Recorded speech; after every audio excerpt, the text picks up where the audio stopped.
బ్రహ్మర్షి Pitamaha Patriji. Enlightenment hour with Patriji.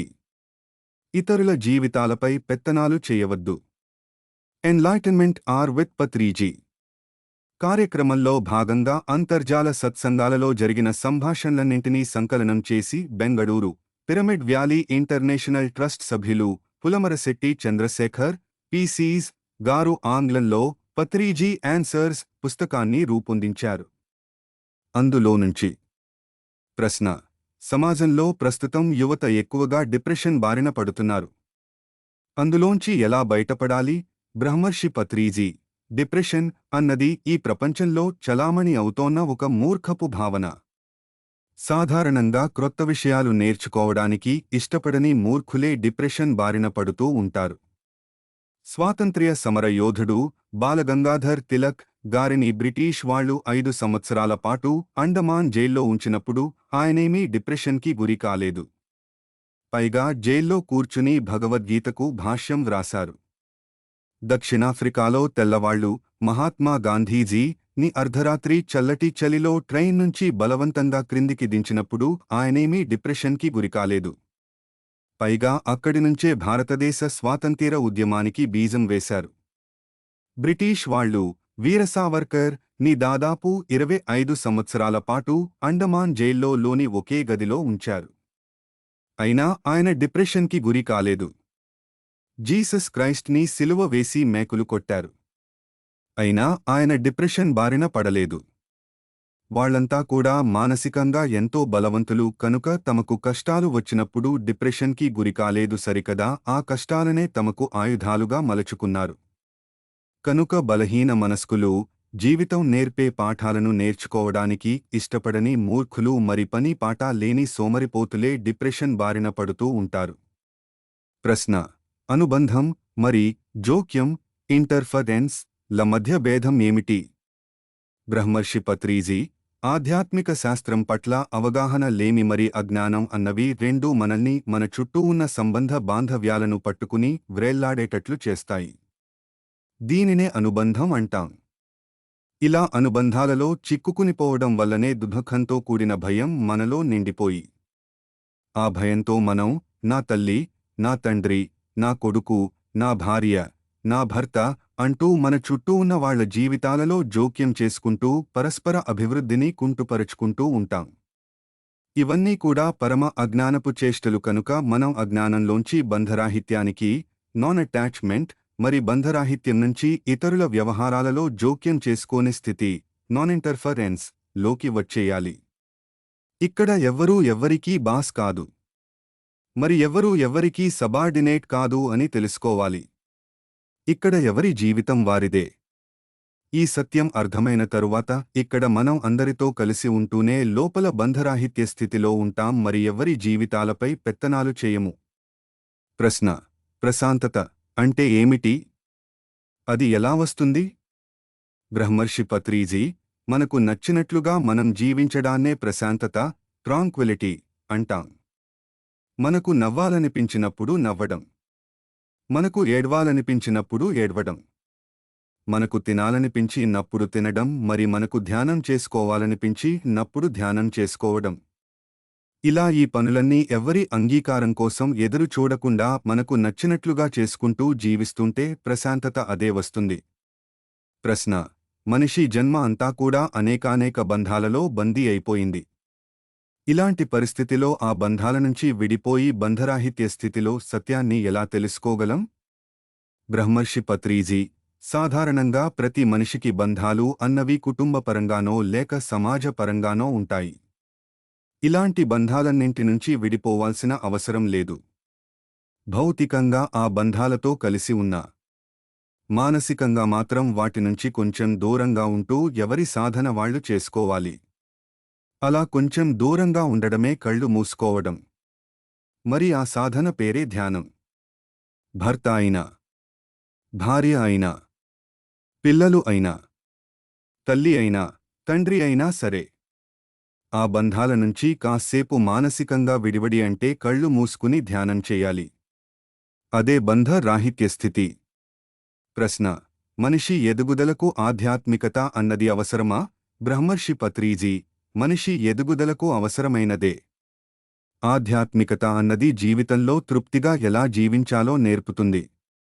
ఆధ్యాత్మికత అన్నది లేకపోతే జీవితంలో డబ్బు, ఆస్తి, కీర్తి, ప్రతిష్టలు ఇంకా ఏవి ఉన్నా అవి అసంపూర్ణంగానే మిగిలిపోతాయి.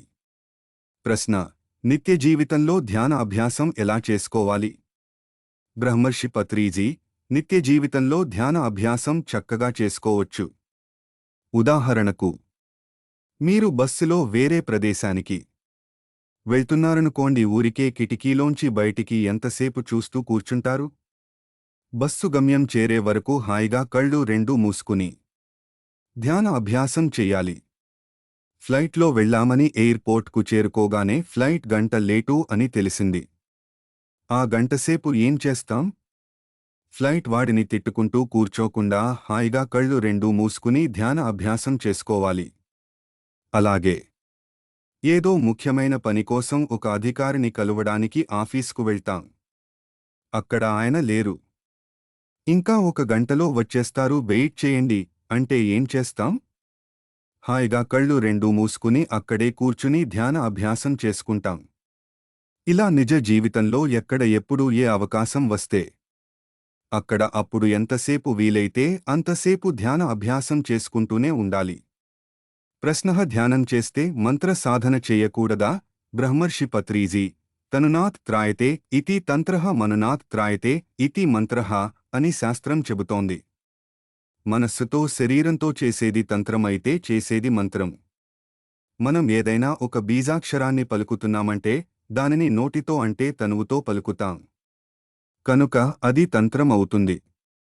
ఓం భూర్భువస్వః తత్సవితర్వరేణ్యం భర్గోదేవస్య ధీమహి ధియో యో న ప్రచోదయాత్ అంటూ నోటితో గాయత్రిని పలికిన, లేక గురు బ్రహ్మ గురుర్విష్ణు అంటూ గురునామస్మరణ చేసిన, అది నోటితో అంటే తనువుతోనే కనుక అవన్నీ తంత్రాలు అవుతాయి.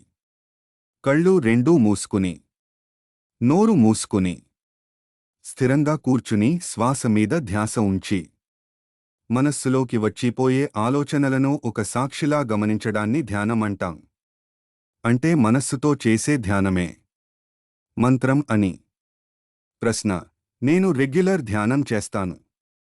ఒక్కోసారి ధ్యానం గురించి నా స్నేహితులతో మాట్లాడుతూ ఉన్నప్పుడు నేను సరైన దారిలోనే ఉన్నానా అని సందేహం వస్తూ ఉంటుంది. ఏం చెయ్యమంటారు?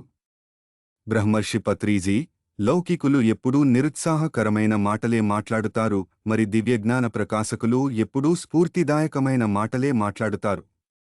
మనం మనకంటే నాసిరకం వాళ్లతో స్నేహం చేస్తే మనం కూడా వాళ్లలాగే నాసిరకంగా మారిపోతాం. మనం మనకంటే మెరుగ్గా ఉండే వాళ్లతో స్నేహం చేస్తే వాళ్లలాగే మనం కూడా ఇంకా ఇంకా మెరుగ్గా అవుతూ ఉంటా.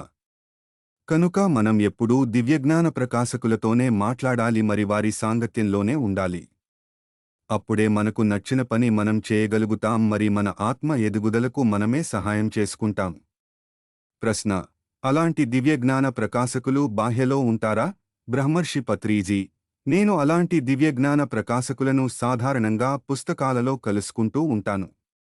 ఒక విలియం షేక్స్పియర్ను కలవాలన్నా, ఒక వివేకానందుడిని కలవాలన్నా, ఒక ఆదిశంకరుని కలవాలన్నా, ఒక సోక్రటీస్ని కలవాలన్నా, ఒక ఓషోని కలవాలన్నా నేను వెంటనే వాళ్ల పుస్తకాలు చదువుతాను. అందుకే పెద్దలు పుస్తకాలు మంచి స్నేహితులు అని చెప్పారు.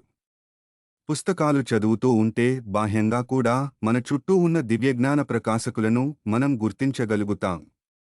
ప్రశ్న: సత్యం తెలుసుకుని కూడా సత్యపూర్వకంగా ఎందుకు జీవించలేకపోతున్నాం? బ్రహ్మర్షి పత్రిజీ: సత్యం పట్ల సంపూర్ణ అవగాహన కలగాలంటే మనం ఎన్నెన్నో మానవ జన్మలు ఎత్తవలసి ఉంటుంది. భగవద్గీతలో చెప్పినట్లుగా వేలకొద్దీ మనుషుల్లో సత్యాన్ని తెలుసుకోవాలి అనుకునేవారు కొంతమందే, అందులో సత్యాన్ని తెలుసుకోవడానికి అయితే ప్రయత్నించేవారు మరికొంతమందే. అలా ప్రయత్నించి సఫలత చెందేవారు ఇంకా కొంతమందే. ఇలా సఫలత చెంది సత్యసాక్షాత్కారాన్ని పొందిన వారే సత్యపూర్వకంగా జీవిస్తూ ఉంటారు. ఇదంతా కూడా ఒక అద్భుత క్రమానుసారంగా జరిగే పరిణామ ప్రక్రియ. ఇందులో ఎవ్వరూ ఎక్కువ కాదు, ఎవ్వరూ తక్కువ కాదు. తక్కువ జన్మల పరిమిత జ్ఞానంతో కూడిన శైశవాత్మ మొదలుకుని ఎక్కువ జన్మల పరిపూర్ణ జ్ఞానంతో కూడిన వృద్ధాత్మ వరకు ప్రతి ఒక్కరి స్థితి కూడా గొప్పదే.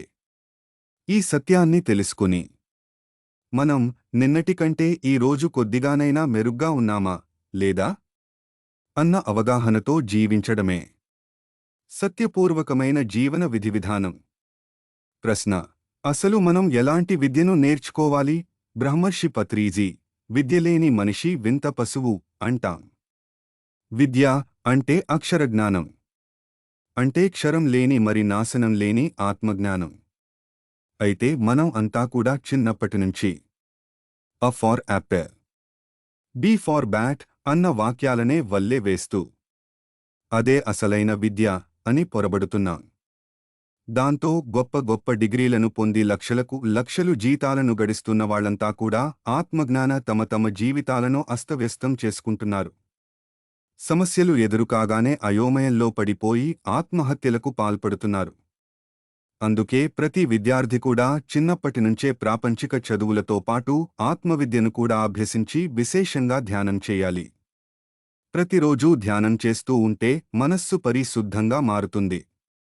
అలాంటి శుద్ధమైన మనస్సులో అద్భుతమైన ఆలోచనలు రావడమే కాకుండా చదివిన చదువంతా చక్కగా ఇముడుతుంది. అలాంటి విద్యార్థులకే జీవితం పట్ల స్పష్టత ఉంటుంది.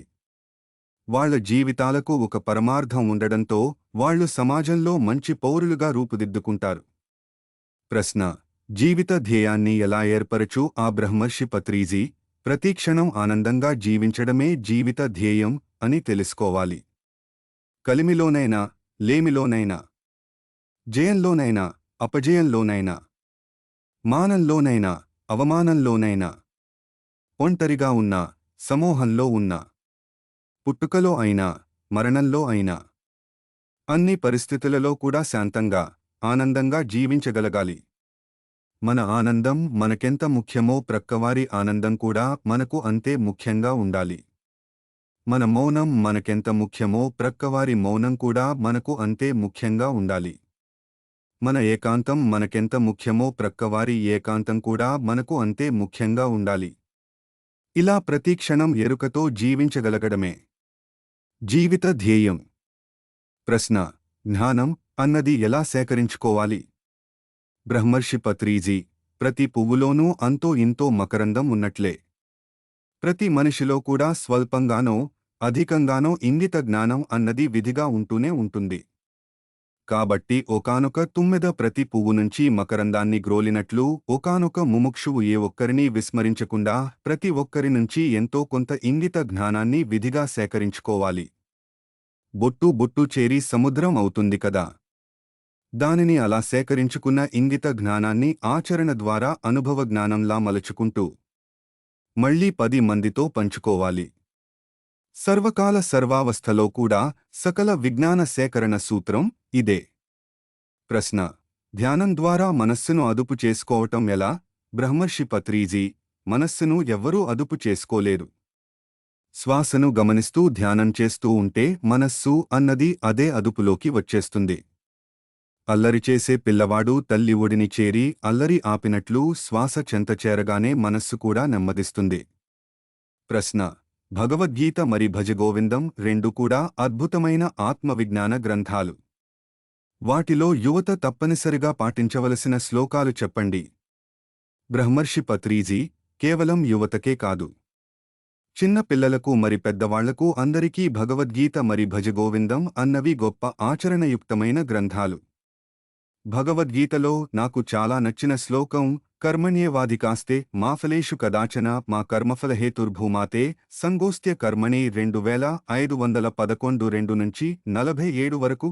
కర్మలు చేయడంలోనే నీకు అధికారం ఉంది కాని ఆ కర్మ ఫలానికి నువ్వు అధికారివి కాదు. ప్రతిఫలాపేక్షతో కర్మలు చేయకు. అలాగని కర్మలు చేయడం మానకు అని శ్రీకృష్ణ పరమాత్ముల వారు యుద్ధం చేయనని యుద్ధరంగంలో భీష్మించుకుని కూర్చున్న అర్జునుడికి కర్తవ్యబోధ చేశారు. ఇది ఒక్క యువతకే కాదు, పిల్లలకు మరి పెద్దలకు కూడా సోమరిగా ఉండకూడదు, ప్రతిక్షణం పనిచేస్తూనే ఉండాలి అని బోధిస్తుంది. పొట్టగడుపుకోవడం కోసం ఉద్యోగ వ్యాపారాలు చేసుకుంటూనే మధ్యలో ఏ కాస్త విరామం దొరికినా కూర్చుని ఇతరులతో బాతాఖానీలు వేయకుండా కళ్ళు రెండూ మూసుకుని ధ్యాన అభ్యాసం చేయాలి. అలాగే భజగోవిందంలో నాకు నచ్చిన అంశం ప్రాణాయామం, ప్రత్యాహారం, నిత్యానిత్య వివేక విచారం, జాప్యసమేత సమాధి విధానం, కుర్వవధానం, మహదవధానం. ప్రాణాయామం. ప్రత్యాహారం అంటే శ్వాస మీద ధ్యాస, అంటే సహస్రారం నుంచి విశ్వశక్తిని ఆహారంగా గ్రహించడం. నిత్యానిత్య విచారం అంటే శాశ్వతమైన ఆత్మను గురించి మరి అశాశ్వతమైన శరీరం గురించి విచారణ చేయడం. జాప్యసమేత అంటే ఇవన్నీ కూడా పదే పదే నిరంతరాయంగా అభ్యాసం చేయడం. సమాధి విధానం అంటే అలా అభ్యాసం చేస్తూ ఉంటే మనస్సుకి కావలసిన సమాధానాలన్నీ అందుతూ మనం నిశ్చల సమాధి స్థితికి చేరుకోవడం. కుర్వవధానం అంటే ఆ సాధనలన్నీ ఎప్పుడో ముసలివాళ్లు అయిపోయాక కాకుండా చిన్నప్పుడే చేయాలి అని. మహదవధానం అంటే ఈ సాధనలన్నీ కూడా అతి జాగ్రత్తగా మరి అతి మెలకువగా చేయడం. ఆదిశంకరాచార్యులు 5 సంవత్సరాల బాలుడిగా ఉన్నప్పుడే చేశాడు. జీసస్ క్రైస్ట్ 7 సంవత్సరాలు బాలుడిగా ఉన్నప్పుడే ఈ అభ్యాసాలన్నీ చేశాడు. రాముడు, కృష్ణుడు 4 ఏళ్ల పిల్లలుగా ఉన్నప్పుడు మరి హనుమంతుడు 2 ఏళ్ల పిల్లవాడిగా ఉన్నప్పుడే ఈ అభ్యాసాలు చేశారు. ప్రహ్లాదుడు, ధ్రువుడు, సీతమ్మ, గౌతమ బుద్ధుడు ఇంకా ఎంతో మంది గొప్పవాళ్లు చిన్నప్పటినుంచే ఇలాంటి అభ్యాసాల ద్వారా ఆత్మానాత్మ విచారణ చేసి సత్యాన్ని కనుక్కున్నారు. వచ్చే నెల మళ్లీ కలుసుకుందాం.